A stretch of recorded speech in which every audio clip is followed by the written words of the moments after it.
ജീവിതത്തിൽ ഒരു നന്മയും പറയാനുണ്ടായിരുന്നില്ല ആ മനുഷ്യന്. ദുഷ്പ്രവൃത്തിക്കാരനെന്ന ലോകം വിധി എഴുതി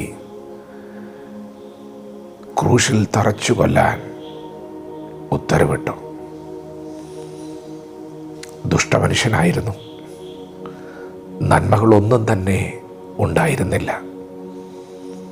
എന്നാൽ ക്രൂശിൽ കിടക്കുന്ന ആ ഒടുവിലത്തെ സമയം, പ്രാണൻ പോകുന്നതിന് തൊട്ടു മുൻപുള്ള സമയം, തന്നോട് കൂടെ ക്രൂശിൽ കിടക്കുന്ന യേശുവിൻ്റെ മുഖത്ത് നോക്കി ഒരു വാക്ക് പറഞ്ഞു: ഞാൻ ഈ ശിക്ഷ അനുഭവിക്കുന്നത് എൻ്റെ പ്രവൃത്തി ദോഷം കൊണ്ട് തന്നെയാണ്. ഞാൻ തെറ്റുകാരനാണ്. എന്നാൽ എനിക്കൊന്നറിയാം, അവിടുന്ന് നീതിമാനാണ്. അവിടുന്ന് ക്രൂശിൽ കിടക്കുന്നത് അങ്ങയുടെ തെറ്റുകൊണ്ടല്ല. അങ്ങ് രാജ്യത്വം പ്രാപിച്ചു വരുമ്പോൾ എന്നെ ഓർക്കണം. പ്രിയപ്പെട്ടവരെ, ഒരു വാക്ക്: ഞാൻ തെറ്റുകാരനാണ്. ഞാൻ നല്ലവനല്ല. ഞാൻ പാപിയാണ്. ദൈവമേ, അങ്ങ് നല്ലവനാണ്. അവിടുന്ന് വലിയവനാണ്. അവിടുന്ന് രാജാവാണ്. അവിടുന്ന് രാജ്യത്വം പ്രാപിച്ചു വരും. അവിടുന്ന് മരണം കൊണ്ട് അവസാനിക്കുന്നവനല്ല. എന്നെ ഒന്ന് ഓർക്കണമേ എന്നൊരു പ്രാർത്ഥന. ഒടുവിലത്തെ സമയം. പ്രിയപ്പെട്ടവരെ, യേശു അവനോട് പറഞ്ഞു: ഇന്ന് നീ എന്നോട് കൂടെ പർദീസയിലിരിക്കും. ക്രൂശിൽ കിടന്നുള്ള യേശുവിൻ്റെ നിലവിളിക്കകത്ത്, ആ കഷ്ടപ്പാടിനകത്ത് ദൈവം അവനെയും തന്നോടുകൂടെ നിത്യതയിൽ മറച്ചു വച്ചിട്ടുണ്ടായിരുന്നു. ഒരു നന്മയും ജീവിതത്തിൽ ഇല്ല എന്ന ലോകം വിധി എഴുതിയ മനുഷ്യനും യേശുവിൻ്റെ ഹൃദയത്തിൽ ഒരിടം. യേശു പറഞ്ഞത്: ഇന്ന് നീ എന്നോട് കൂടെ ഇരിക്കുമെന്നാണ്. പ്രിയപ്പെട്ടവരെ, നിങ്ങൾക്കൊരു നന്മയും പറയാനില്ലേ? നിങ്ങൾ അത്രത്തോളം അവഗണിക്കപ്പെട്ടവരാണോ? നിങ്ങൾ അത്രത്തോളം തള്ളപ്പെട്ടവരാണോ? ഒരു വാക്ക് പറയാമോ? യേശുവേ, അവിടുന്ന് നല്ലവനാണ്. ഞാൻ അത്ര നല്ലവനല്ല. ഞാൻ തെറ്റുകാരനാണ്. ഞാൻ പാപിയാണ്.